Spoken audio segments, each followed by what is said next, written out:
नमस्कार प्रभाती किचन रे आपण समस्त को मो तरफ अनेक अनेक स्वागत। आज आम बनैबा आम ओडिशा फेमस माछ बेसर रेसिपी। ताहले चलंतु स्टार्ट करबा आजिर रेसिपी। माछ बेसर बनैबा पय प्रथमे मो माछ को धोईकिरी रखी नेइची। एबे गोटे गिन्नारे गोटे चामच लूण गोटे चामच हळदी ता संगरे गोटे फाळ लेंबुर रस को देकिरी भलसे गोळेई नेइची। एबे गोळेई थिबा हळदी लूण एवं लेंबुर रस को माछरे देइकिरी भलसे गोळेई नेइची जेमिति माछरे हळदी लूण एवं लेंबुर रस भलसे मिसी पारिबो। माछरे लेंबुर रस दबा द्वारा माछरे थिबा आमिष बास्ना टिके कमी जाई थाए। सेथिबाई मु एठारे लेंबुर रस देइची। आपणक पय लेंबुर रस दबा ऑप्शनल, जदि आपण चाहिबे देई पारिबे, जदि देबेनी मध्य चलिबो। ता सहित माछ बेसर बनैबा पई मु एठारे पाणी आखिया माछ नेइची। आपण पाणी आखिया माछ बदल रे अलगा को भी माछ नेई पारिबे। चूना माछ हेउ किंबा बड़ माछ हेउ जो भी माछ नेइकिरी एई प्रोसेस रे बनै पारिबे। माछ सब को गोळेई नबा परे एबे गोटे कड़ाई गरम करी सेथिरे मु सोरिष तेल देइची। तेल मु एठारे 2 चम्मच देइची। तेल गरम हेइ जिबा परे कड़ाई रे मु माछ को देइची भाजिबा पई। गोटे थर रे सबुतक माछ जागा हबनी, सेथिपई प्रथमे मु 2टी माछ देइकिरी भाजी नेइची। 2टी माछ भाजी हे जिबा परे बळका थिबा माछ को मु नै भाजी नेबी। एबे गोटे साइड माछ हेइ जिबा परे मु तार आरो साइड को ओल्टेई नेइची। आपण माने भिडियोटी को आरंभ रु शेष पर्यंत देखंतु। जदि भिडियोटी भलो लागिबो ताहाले लाइक सहित शेयर करि नेबे। आउ जदि मो चैनल रे नुवा थिबे ताहले चैनल को सब्सक्राइब करदेबे। ता सहित पाखरे थिबा छोटो बेल आइकन को क्लिक करदेबे, जहा द्वारा मु नेक्स्ट जहाँ भी वीडियो अपलोड करी ताहार नोटिफिकेशन आपनक फोन को आसी जिवो एवं आपण जाई वीडियोटी को देखि परिबे। एबे माछ भजा हेइ जिबा परे माछ दको मु गोटे प्लेट को काढी किरी रखी नेइची। एबे सेही कड़ाई रे आउ किछि सोरिष तेल मु एठारे आउ 2 चम्मच सोरिष तेल देइची। तेल गरम हेइ जिबा परे बळका थिबा माछ को कड़ाई रे देइची भाजिबा पई। मु एठारे 500 ग्राम रो माछ नेइची। आपण जेतिकी चाहिबे माछ बेसर बनेबा पई अधिका कम करी माछ नेइ पारिबे। ता सहित को भी माछ नेइ पारिबे। एवं मु एठारे 2 थर रे माछ भाजिची। आपणकर जदि कड़ाई बड़ थिबो किंबा जदि कम अधिका जेतिकी नेइथिबे सेही हिसाब रे गोटे थर रे किंबा अधिका थर रे मध्ये भाजी पारिबे। आपण माने मते कमेंट सेक्शन रे जणाई पारिबे माछ बेसर आपण माने को परि भाबरे बनांती एवं माछ बेसर खाइबा पई काहाको भलो लागि थाए। ता सहित आपण मानको को माछरे बेसर बनैबा पई भल लागि थाए आपण माने मते कमेंट सेक्शन रे जणाई पारिबे।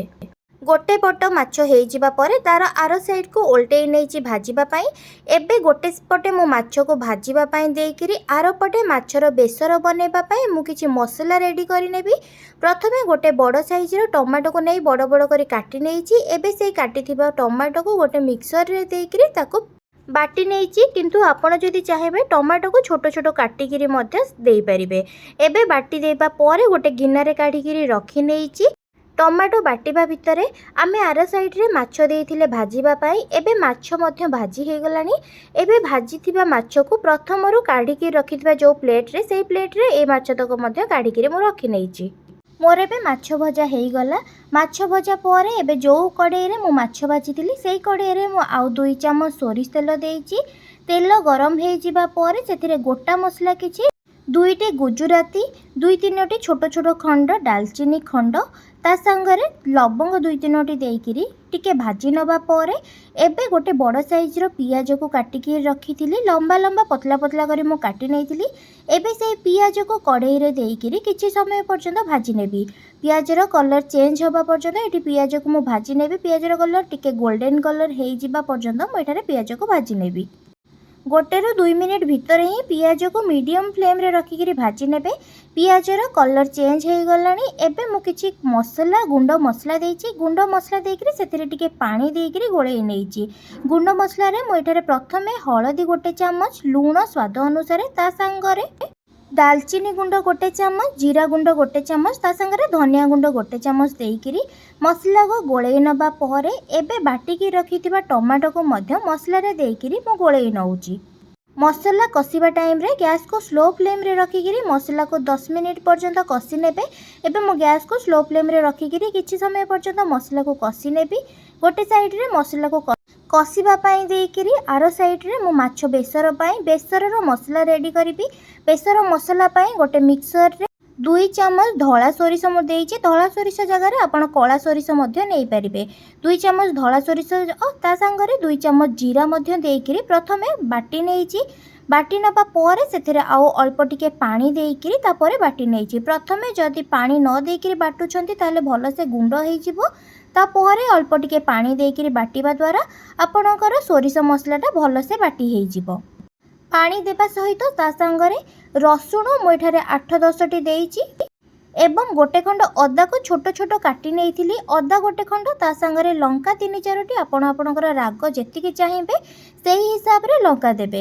ଏବେ ସବୁକୁ ଦେଇକିରି ଆଉ ଥରେ ଭଲସେ ବାଟି ନେଇଛି। ଏବେ ଦେଖନ୍ତୁ ମସଲା ଆମର ଭଲସେ ଚିକଣ ହେଇକିରି ବାଟି ନେଇଛି। ମୁଁ ସୋରିଷ ମସଲା ବାଟି ନେବା ପରେ ଆର ସାଇଡ଼୍ରେ ମସଲା କଷିବା ପାଇଁ ଦେଇଥିଲି। ମସଲା ମଧ୍ୟ ଏବେ କଷି ହେଇଗଲାଣି। ମସଲା କଷି ହେଇଯିବା ପରେ ବାଟିଥିବା ସୋରିଷ ମସଲାକୁ ଏବେ ଏଇ ମସଲାରେ ଦେଇକିରି ଗୋଳେଇ ନେଇଛି। ସୋରିଷ ମସଲା ମସଲାରେ ଦେବା ପରେ ବେଶୀ ଟାଇମ୍ କଷିବେନି, ନହେଲେ ସୋରିଷ ମସଲା ପିତା ହେଇଯିବାର ସମ୍ଭାବନା ଥାଏ। ସେଥିପାଇଁ ଯେତେବେଳେ ସୋରିଷ ମସଲା କଷିବା ପାଇଁ ଦେଉଛନ୍ତି ବେଶୀ ସମୟ କଷିବା ପାଇଁ ନ ଦେଇକିରି ଗ୍ୟାସ୍କୁ ହାଇ ଫ୍ଲେମ୍ରେ ରଖିକିରି ସୋରିଷ ମସଲାକୁ 1-2 ମିନିଟ୍ ପର୍ଯ୍ୟନ୍ତ କଷି ନେବେ। ଯଦି ଚାହିଁବେ ଅଳ୍ପ ଟିକେ ପାଣି ଦେଇକିରି ମଧ୍ୟ, ଯଦି ଶୁଖିଲା ହେଇଯାଉଛି ମସଲା ତାହେଲେ ଅଳ୍ପ ଟିକେ ପାଣି ଦେଇକିରି ମଧ୍ୟ ଦେଇକିରି କଷି ନେବେ। ଆପଣମାନେ ଭିଡ଼ିଓଟିକୁ ଆରମ୍ଭରୁ ଶେଷ ପର୍ଯ୍ୟନ୍ତ ଦେଖନ୍ତୁ। ଯଦି ଭିଡ଼ିଓଟି ଭଲ ଲାଗିବ ତାହେଲେ ଲାଇକ୍ ସହିତ ସେୟାର କରିନେବେ। ଆଉ ଯଦି ମୋ ଚ୍ୟାନେଲରେ ନୂଆ ଥିବେ ତାହେଲେ ସବସ୍କ୍ରାଇବ୍ କରିନେବେ। ସବସ୍କ୍ରାଇବ୍ କରିବା ସହିତ ପାଖରେ ଥିବା ଛୋଟ ବେଲ୍ ଆଇକନ୍କୁ କ୍ଲିକ୍ କରିଦେବେ, ଯାହାଦ୍ୱାରା ମୁଁ ନେକ୍ସଟ ଯାହା ବି ଭିଡ଼ିଓ ଅପଲୋଡ଼ କରିବି ତାହାର ନୋଟିଫିକେସନ୍ ଆପଣଙ୍କ ଫୋନ୍କୁ ଆସିଯିବ ଏବଂ ଆପଣ ଯାଇ ଭିଡ଼ିଓଟିକୁ ଦେଖିପାରିବେ। ମସଲା କଷି ନେବା ପରେ ଏବେ ମୁଁ ଯେତିକି ଝୋଳ ଦେବା ପାଇଁ ଚାହୁଁଛି ସେହି ହିସାବରେ ପାଣି ଦେଇଛି। ମୁଁ ଏଠାରେ 1 ଗ୍ଲାସ୍ ପାଣି ଦେଇଛି। ଆପଣ ଯେତିକି ଝୋଳ ରଖିବା ପାଇଁ ଚାହିଁବେ ସେତିକି ପାଣି ଦେବେ ଏବଂ ଝୋଳକୁ କିଛି ଟାଇମ୍ ପର୍ଯ୍ୟନ୍ତ ଫୁଟିବା ପାଇଁ ଛାଡ଼ିଦେବେ। ତରକାରୀର ଝୋଳ ଫୁଟିଯିବା ପରେ ମୁଁ ଏବେ ଭାଜିକି ରଖିଥିବା ମାଛକୁ ଦେଇଛି ଏବଂ ମାଛ ଦେଇସାରିବା ପରେ ମୁଁ ଏଠାରେ 1 ଫାଳ ଆମ୍ବୁଲ ଦେଇଛି। ଆପଣ ଯଦି ଖଟା ଅଧିକା ପାଇଁ ଚାହିଁବେ ତାହେଲେ ଅଧିକା ମଧ୍ୟ ଆମ୍ବୁଲ ଦେଇପାରିବେ। ଏବେ ମୋର ମାଛ ବେସର ହେଇକିରି ରେଡ଼ି ହେଇଗଲାଣି। ଆପଣମାନେ ମଧ୍ୟ ଏଇ ପ୍ରୋସେସ୍ରେ ବନାନ୍ତୁ ଏବଂ କେମିତି ଲାଗୁଛି ମୋ ସହିତ କମେଣ୍ଟ ସେକ୍ସନରେ ନିଶ୍ଚୟ ସେୟାର କରିବେ। ଆଶା କରୁଛି କି ଭିଡ଼ିଓଟି ଆପଣଙ୍କୁ ଭଲ ଲାଗିଥିବ। ରହୁଛି, ନମସ୍କାର, ଧନ୍ୟବାଦ।